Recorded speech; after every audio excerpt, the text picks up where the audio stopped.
Hi, this is Paul Kinkowski, and today I'm going to be talking about our solar electricity charge. If your property doesn't have solar electricity, you can skip this video.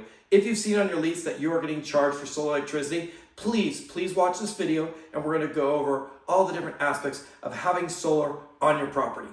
Solar electricity on your property is exciting. It's really a cool thing. The charges vary on solar electricity. It varies from as low as $50 to we have some that are as high as $250. How are we coming up with these charges? Well, we're trying to look at what the solar is producing, or what the bill is that the owner has on that solar, or how many panels are on the roof. That's kind of what we're looking at when we come up with that charge, just so you have an idea.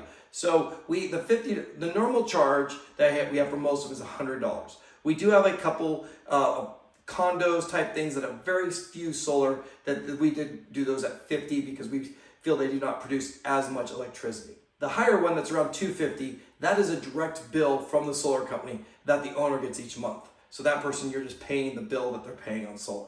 What does solar electricity cover? Solar electricity helps reduce your electric bill. Does it take your entire electric bill away?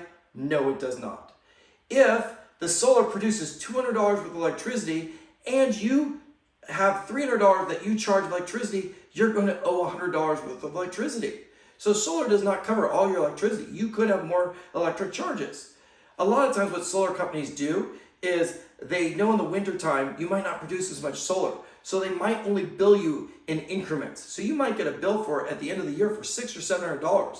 But that might mean that you were over like $80 each month, and they were trying to look because some months you're over $200, another month you might have been up $50. So they try to look and see where you're at. Now, average electricity in California is very expensive. It's anywhere from $200 to $600 plus if you really use the air conditioning a lot.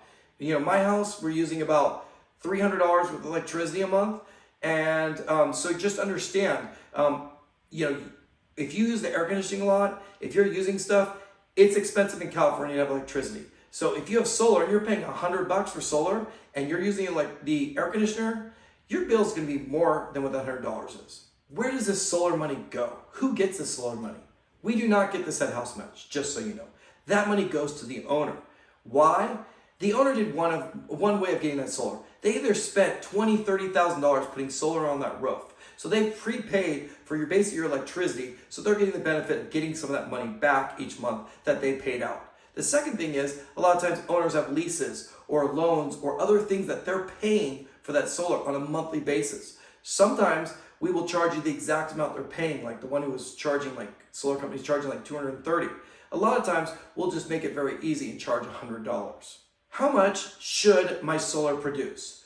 Well, your solar should produce twice what you're paying, but we don't guarantee it. We cannot guarantee it. But when we look at it, we're trying to see, it should produce about twice. So if you're paying $100, we're hoping your solar is going to produce $200. If you're paying $220, I guarantee it's not producing both. That's that solar charge, and I'm hoping it's at least producing $280 to $300, maybe $250, but it's not producing twice. But that is our hope in these things. Solar should produce more than what you're paying. What do I do if I'm paying $100 a month and I just don't believe that my solar is giving me $1,200 a year worth of electricity? Well, this is your responsibility.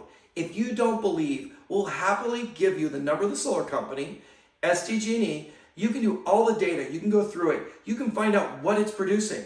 If it's producing anything less than what you paid in a year, we'll refund you the difference that it's producing less. So if you go through all that data and you find out that you only got $900 with electricity in that year and you paid $1,200, we will get the owner to refund you $300. We have not seen that yet. Even when we had the small places that were at $100, they were producing about $103 with electricity when we averaged it out. We did decrease those fees to $50 because we just didn't want to take a chance with a bad year or a lot less sun. But we always find that solar does produce at least the amount you're paying. It doesn't always produce twice as much as you're paying, but a lot of times it will. So again, it's your responsibility. If you feel like, hey, I don't think I'm getting a good deal for the solar, please do the research.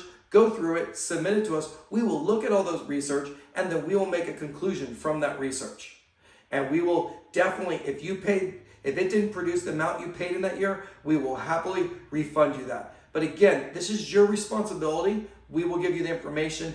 You're going to need to do the legwork because we believe it is correct, and we're not going to spend 2 to 3 hours going through and checking through this. So please understand, if you're getting a solar property, this is an extra fee. This is an extra charge that you will have each month, and it is part of your lease. So you just need to be ready for that. So if there's any other questions, please let us know. But we hope you enjoy having solar, and we hope that it's a huge electric savings for you and your family. Have a wonderful day.